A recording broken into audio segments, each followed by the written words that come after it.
Good morning, everybody. Welcome to another week of real estate fun in the month of September.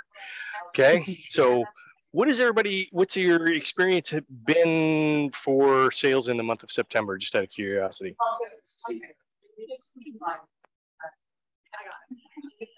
Usually, do you see a strong September, a little bit of a dip?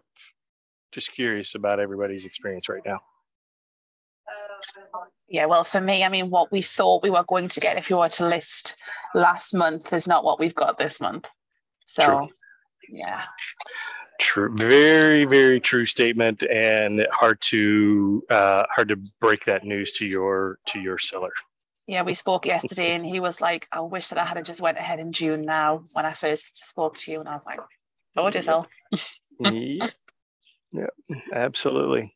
So September is usually a time where you see a little bit of a dip. October, November seem to pick back up, so it's not at all uncommon to see that. But still a very encouraging market. All the indicators are still very strong. So last time, for the benefit of those that weren't able to be on this call when we did it on Thursday last week, we started and we were doing something that we had not done since I think January, which is a full-blown CMA, and we go through the logic and the thought process behind picking of your comps. And evaluating the analytics of what the market is telling us to be able to come with a price range that we would suggest to our listing client. So that is the thought process that we started last week. We're going to continue that this week, finish up with the analytics of picking our comps and determining a range of values to suggest to our listing client. And then we're going to take the next step to present, to take the analytics that we've done, the comparables that we've chosen, and put them in a presentation form that is acceptable to a seller.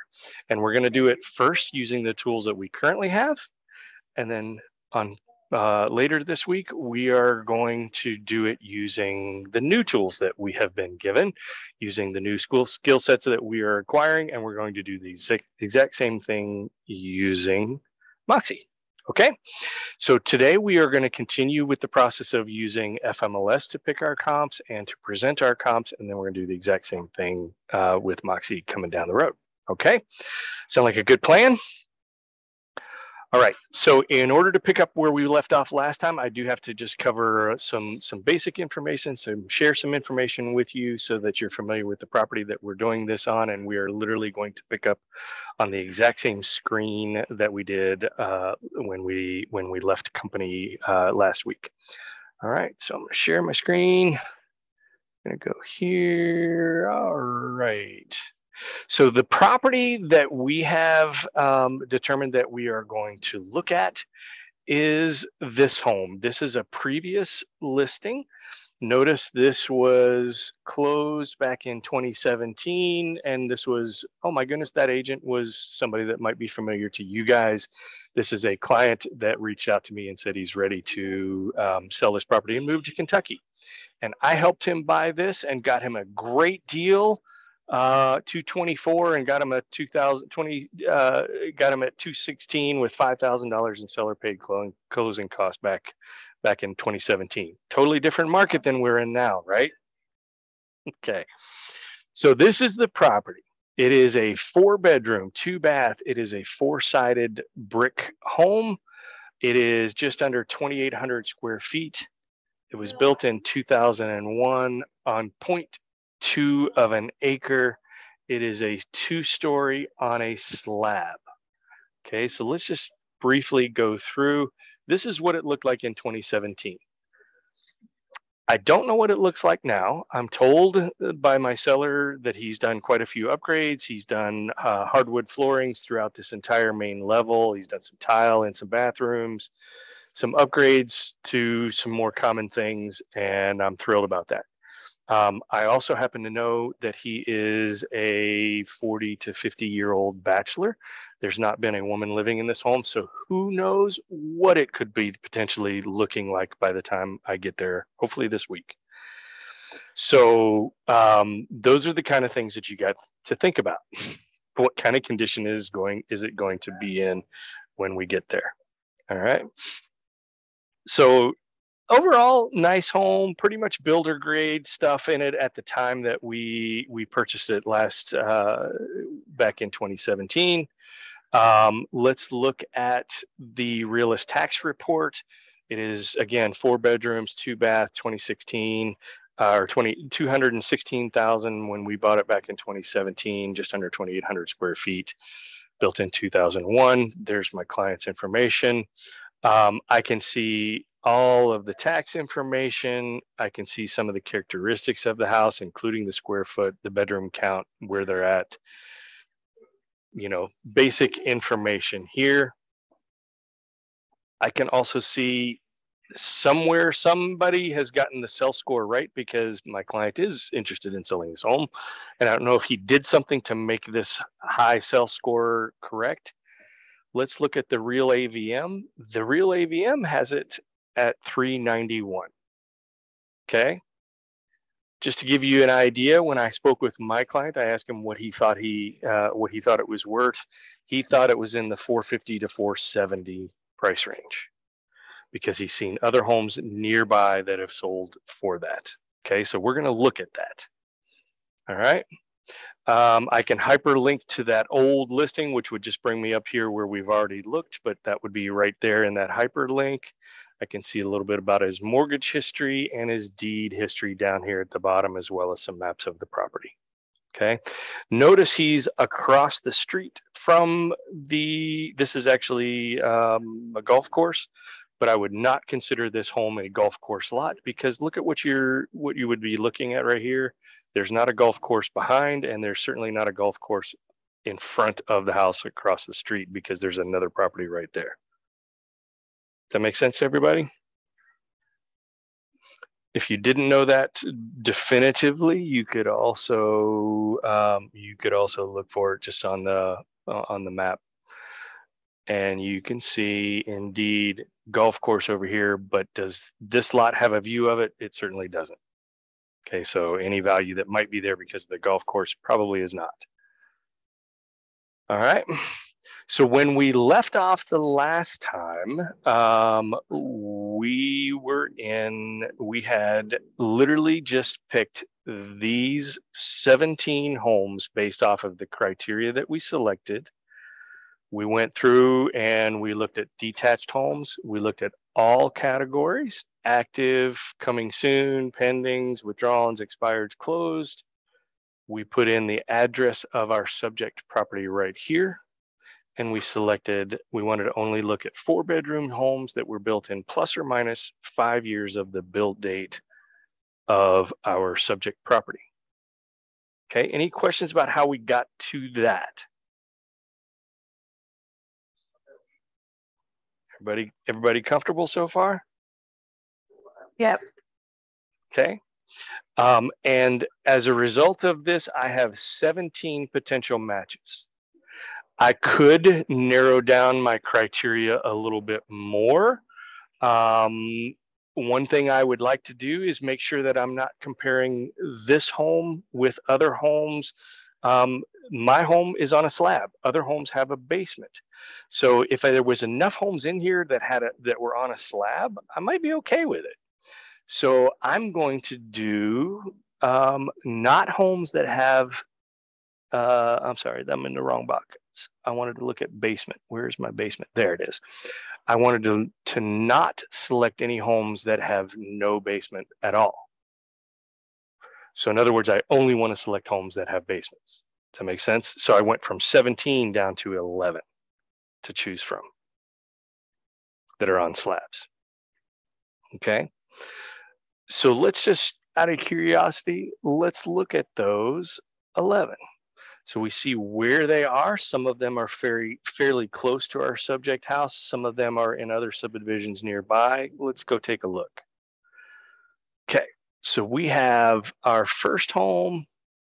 This one, I think we looked at this one before. It's a little bit larger than our subject house. It's almost the same age. It's almost the same size.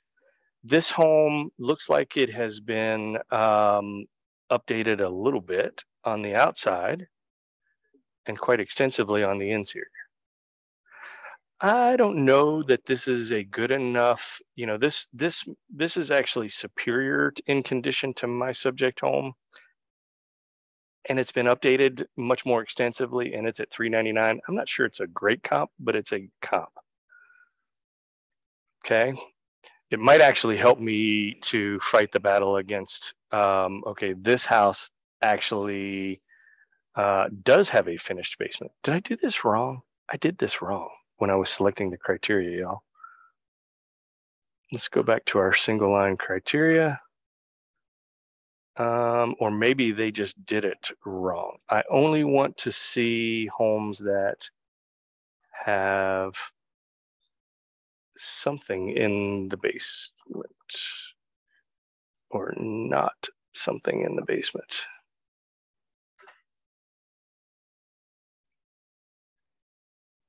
So all this makes sense? Now I only have 6 matches. And these should be all of the homes that are on a slab. So in other words, basement is none. And when I look at this, I'm looking right here, and all of these are significantly lower than my subject, than what my subject home is likely to be, based off of his expectation of 450 to 460. I'm kind of curious about something. I'm going to get rid of the basement criteria altogether. And I'm just going to make some assumptions. I'm going to go back to my 17 matches. Okay, I have 17 matches of all homes, whether they have a basement or not. So let's just kind of go down through. So this one we already decided was probably a good comp. Let's look at this one. So this one's only 2,100 square feet. It's in a completely different subdivision. I'm in Southland, so I'm going to probably weight it less. On my initial scrub, it's probably too small to be a good comparable. What do y'all think?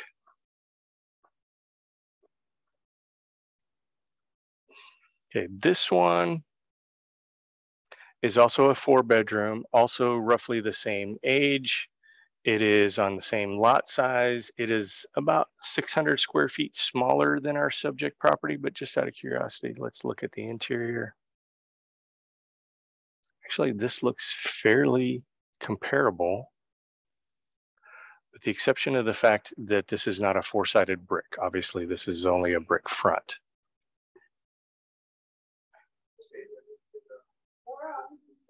But I'm going to say this is a good comparable. Do y'all agree?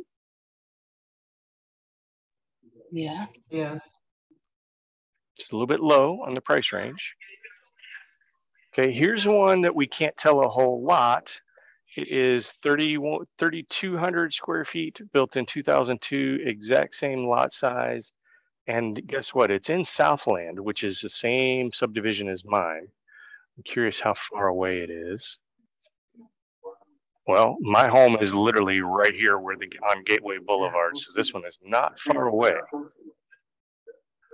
And unfortunately, I don't have a good visual of it.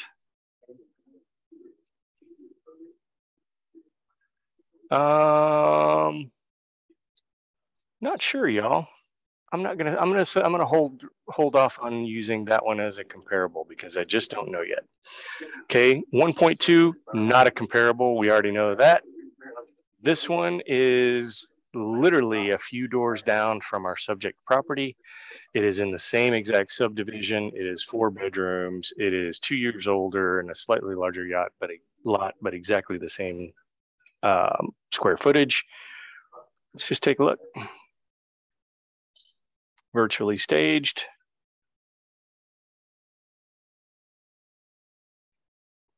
Original kitchen, but not bad. Looks like it's been some flooring upgrades done. There's some luxury vinyl plank. Nice deck in the back. Still got the original linoleum floor. That could use some updating, right? but not bad. I'd say this is a good comparable. What's the difference? Here is the basement. This has a finished basement at 402. And my subject property is almost the exact same home, but on a slab. So is it a comparable? Yes, because everything else about it, with the exception of the basement, is not good. So what would the value for a finished basement in a property of this this quality run, roughly? What would be a good estimate for it, do you all think?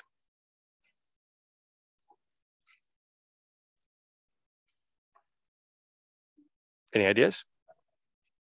Rough guesses Jay, are I have okay. a question. Yeah. So we were always taught not to compare basements to slabs, or if it had a basement, don't use it as a comp. So you're saying to go ahead and use it because everything else is the same? If you can, if you don't have any choice but. Okay. So I have the benefit of going through this and having looked at this already and determined that there aren't enough comparables with that are on slabs. Okay. And so I'm having to choose to pick. And because it's within the same neighborhood, all the other things that it has going for it are acceptable. So you kind of have to broaden your range a little bit. You either have to go further out, or you have to broaden your expand your categories of what you would be willing to accept. And in this case, this house looks almost exactly the same as my subject property, with the exception of the fact that it has a basement. So if I can do that, and I know that a basement roughly is in terms of an appraiser's value, would be anywhere from $20,000 to $30,000 for a finished basement. An unfinished basement, anywhere from $15,000 to $20,000.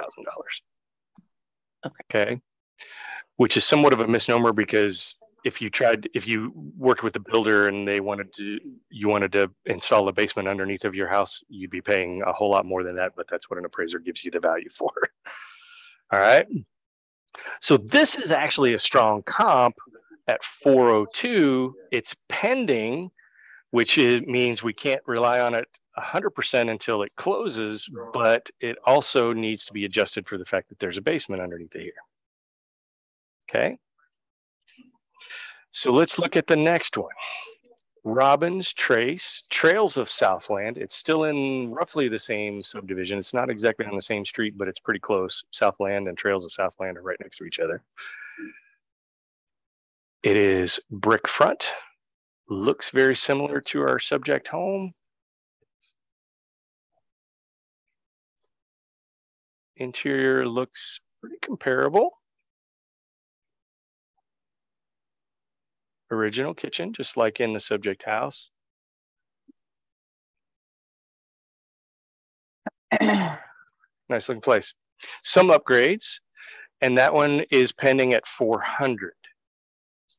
And it is slightly larger lot, but also a little bit older, slightly smaller square footage, but also with a full finished basement underneath at 400. So do you think my guy's going to get 450, 460 for his? I don't either. But I'm going to say that's a comparable. Done it. The other one I did. Done it. You got done it? Okay. Here is another one. This is a 4-bedroom, but only 2,200 square feet in a slightly different neighborhood. And I think we're just getting, and it's expired. Expired homes can sometimes tell you what a home won't sell for. But in this case, I don't think that that is the case. It was on the market for 72 days. I think the problem here was with the condition of the home. Yeah. Well, not too bad, but definitely expired. All right. Here's the other one. I don't think, and now we're into the closed homes. These are, we're going to give more weight, but clearly a home that is 3,800 square feet and built in 2002 does not compare with ours. Okay, here's also one in Southland that closed, it was listed at 365 and closed at 425 in the heat of the market. And this one has a very nice interior. We talked about this one before. That's a $4,000 plus front door upgrade to that property. And I'm going to say it's a good comparable for our purposes. Here's the other one that's in Gates of Southland. That is, I believe, one of the ones that my client was pointing out as a comparable whenever we first started having conversations. What do you see here? A full finished basement at 423. It's a good comparable, but we need to make an adjustment for the fact that that basement is there. All right, here's one at 405, 4 bedrooms, 2003, half an acre. It's a little bit larger than our subject house.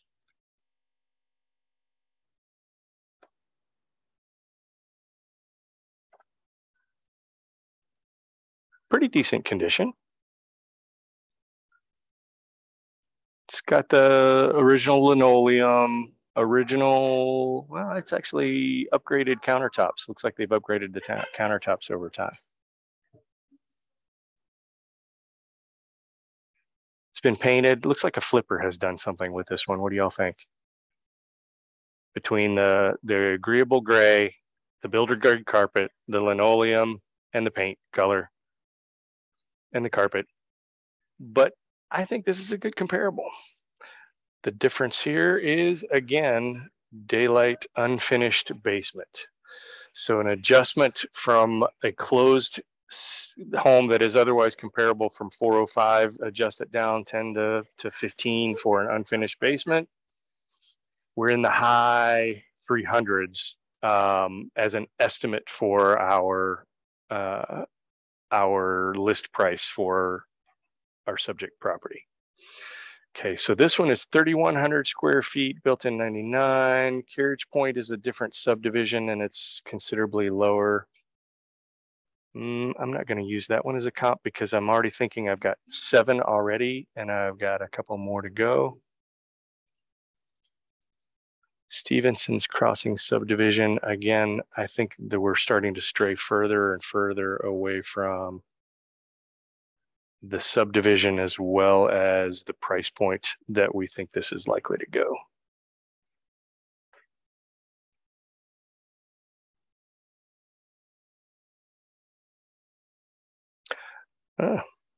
You remember this house?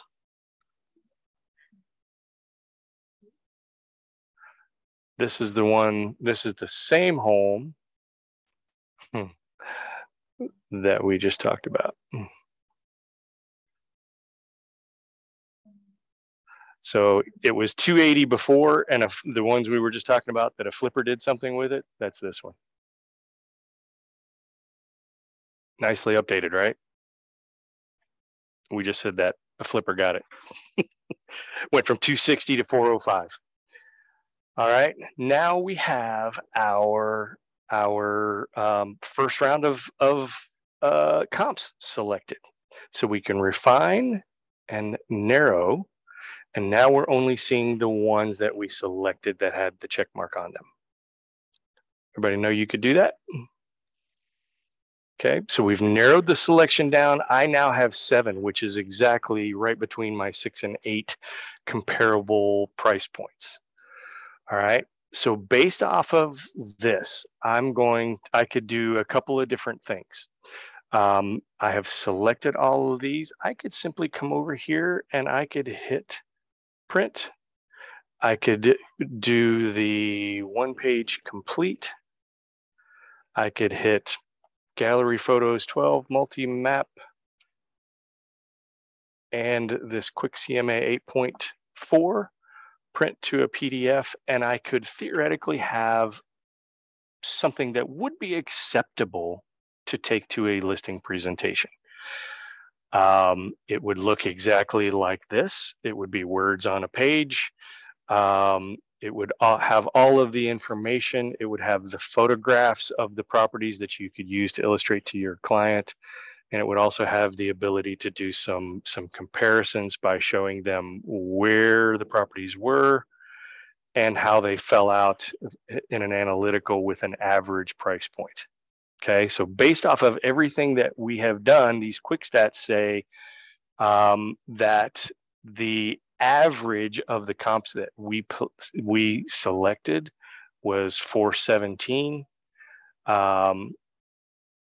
and the average list price was 391. So that's helpful information, right? So theoretically, we could save this as our CMA, and we would be perfectly good, right? But would you ever want to do that? Would you ever want to go with hand printed quick printouts from FMLS? No, you're more professional than that. So that's where we would take the next step, and we're going to do this quick we're going to do a cloud CMA using the homes that we just selected. So remember, we were in this view and we selected by the checkbox within here. We click over to quick CMA. We're going to call this Stone Mountain CMA, and our subject property, we're just going to go through and we're going to start printing this out, or we're filling this out. 5890 Gateway Boulevard, Stone Mountain, and it pulls information in from the tax records. Okay. If I have a photograph which I want to add here. Where did I put it? I put it on my desktop.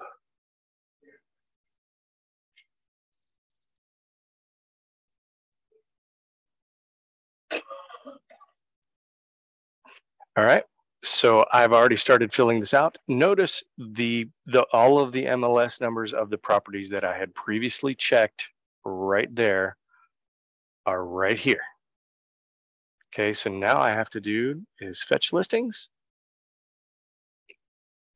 It's not going to let me do the photo. That's okay, because it's too large.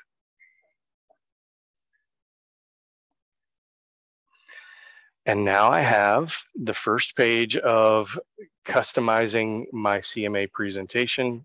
And the first page is where are all of the comparables geographically located. I can put in my subject property and I can do a price point that I'm going to set the price, or a range of prices. Okay, so I'm going to hold off on filling this out until I finish my analysis. But here is where you have your listings, and you can change the order that these are presented in. Right now, they're going to do the closed first, then the pendings, then the actives. I kind of like mine the other way around. So I'm going to base this order off of status, and I'm going to change the order because I want my actives at the top. Okay. And actually, I like this because the actives kind of build a picture of the two actives are the lower price points, and the stuff that has sold is in the higher price points. And I think that tells the picture of what's going on in our current marketplace right now. Right? So that's important to present it in a way that makes sense to my client. All right. And now I'm just going to customize my report. And here's where I could add pages to my presentation or delete them. I tend to use the Cloud CMA, or not the Cloud CMA, the Toolkit CMA from Century 21. So all I really care about is the comps. So I'm using a template that's comps only. Make sense? So all this theoretically should present is only the homes that I am really interested in presenting to my client. And I'm going to hit publish to the report. And now what you'll see in my publish my CMA is I can either view a PDF of it or I can view it live. So if I was to view a PDF, this would be what it would look like.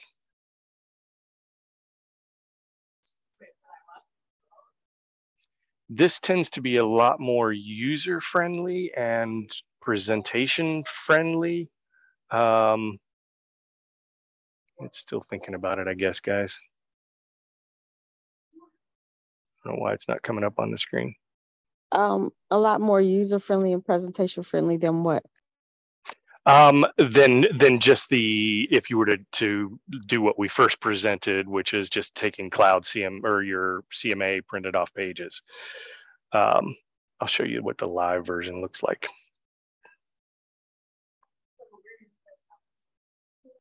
So unfortunately, it still keeps some of this stuff in here. But you can simply come to this page and look at your comps. And so now you have a way to go, okay, let's look at these side by side. This is your home with your 4 bedrooms, 2 baths, your square footage of 3,000 square feet, 0.21.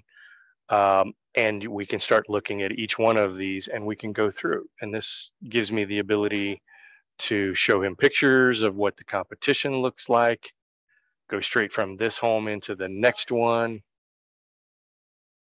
and just keep going down through the list.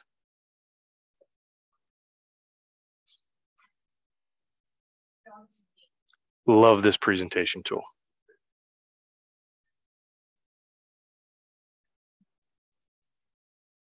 Okay. We are out of time, and I didn't get as far as I thought I was hoping to. What questions do you have, everybody? Jay, this is Melanie. Go ahead, is Melanie. there any way that you can send those steps to us or to me? Steps on how Sure. to get that CMA?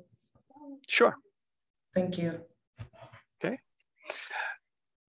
Any other questions from anybody? All right, everybody, have a great day. Let me know if you need anything. Availability on the coaching calendar if you need anything.